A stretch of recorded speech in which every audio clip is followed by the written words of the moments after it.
பிரியமானவர்களே, இந்த நாள் உங்களை சந்திக்க நான் மிகுந்த மகிழ்ச்சி அடைகிறேன். இந்த நாளில் கர்த்தர் நமக்கு கொடுக்கிற வாக்குத்தத்தம் சங்கீதம் 31வது சங்கீதம் 24வது வசனம். Psalms 31 verse 24.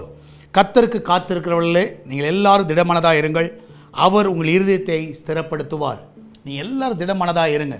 நான் விசுவாசிக்கிறேன், கர்த்தருக்கு காத்திருக்கலாக இருக்கிறீங்க. கர்த்தர் உங்கள் வாழ்க்கை நன்மை செய்யணும்னு எதிர்பார்த்து கொண்டு இருக்கிறீங்க. சோர்ந்து போயிடாதீங்க, பலனற்று போகாதீங்க, தைரியமாக இருங்க. ஒருவேளை காலங்கள் தள்ளி போடலாம், உங்களுடைய ஜெபங்களுக்கு ஒருவேளை பதில் உடனடியாக கிடைக்காமல் இருக்கலாம். ஆனால் ஒரு காரியம், உங்கள் மனதில் மாத்திரம் சோதனை கொண்டு வராதிங்க. நிச்சயமாகவே உங்கள் மனதை திடப்படுத்துங்க. உண்மையாகவே கர்த்தர் எல்லாவற்றையும் வாய்க்க பண்ணுவார். இதனாலே ரொம்ப வருஷமாக நடக்கலை பிரதர், நான் சோர்ந்து போயிட்டோம், சுகமாகலை, நன்மை நடக்கலை, தேவைகள் சந்திக்கப்படலை, சோர்ந்து போயிடாதீங்க. நீங்கள் கர்த்தருடைய சமூகத்தில் காத்திருக்கிறீங்க, திடம் மனதாக இருங்க.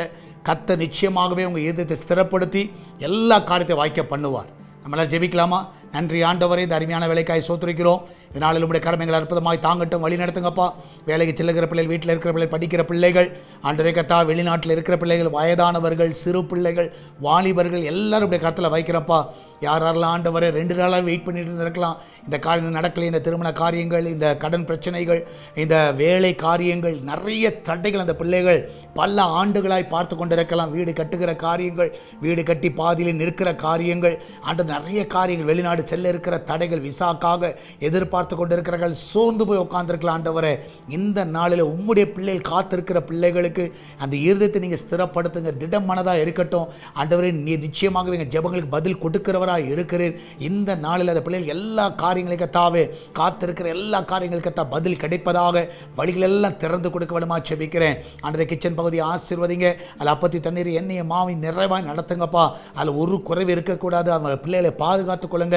பிரசவத்துக்கு போகிற பிள்ளை நல்ல சுகத்தோடு பிள்ளை பெற்றெடுக்க உதவி செய்யுங்க. ஆண்டவரே கர்த்தாவே, எல்லா கடன் பிரச்சனையும் விடுதலை கொடுங்க. ஆண்டவர், இந்த நாளில் பிஸ்னஸ் பண்ணுகிற எல்லா பிள்ளைகளும் நல்ல உயர்வை கட்டளையிடுங்க, நல்ல லாபத்தை கொடுங்க. ஆண்டவரே, எல்லாவற்றுக்கும் மேலாக ஆண்டவரே, சால்வேஷன் டிவிக்காக ஜெபிக்கிறோம். தடைப்பட்டிருக்கிற எல்லா இடங்களும் தடைகளை உடைங்க. இதுக்கு விரோதமாக எழுப்புகிற ஆயுதங்கள் வாய்க்காத போக செய்யுங்க. ஆண்டவரே, எல்லாவற்றுக்கும் மேலாக இந்த ஊழியத்தை பார்க்கிற, ஜெபிக்கிற, தாங்கிற எல்லாரும் ஆசீர்வதிங்கப்பா. அநேகரை எழுப்ப வேண்டுமா ஜெபிக்கிறேன். இந்த நாளில் கூகுள் பே, ஃபோன்பே, பேச்சு மூலமாக, மணி ஆர்டர் மூலமாக, பேங்க் டிரான்ஸ்ஃபர் மூலமாக நேரடியாக கொடுக்கிற காணிக்கைகளை ஆசீர்வதிங்கப்பா. ஆண்டவரே கர்த்தா, மகிமையான காரியங்களை செய்யுங்க. தொடர்ந்து நாமத்தை மகிமைப்படுத்துங்கப்பா. இயேசுவின் நாமத்தில் ஜெபிக்கிறோம் எங்கள் அன்பின் பரலோக பிதாவே, ஆமேன், ஆமேன். பிரியமானவர்களே, கர்த்தர் உங்க கூட இருக்கிறார். தைரியமா இருங்க, எதை குறித்து கலங்காதீங்க. God bless you.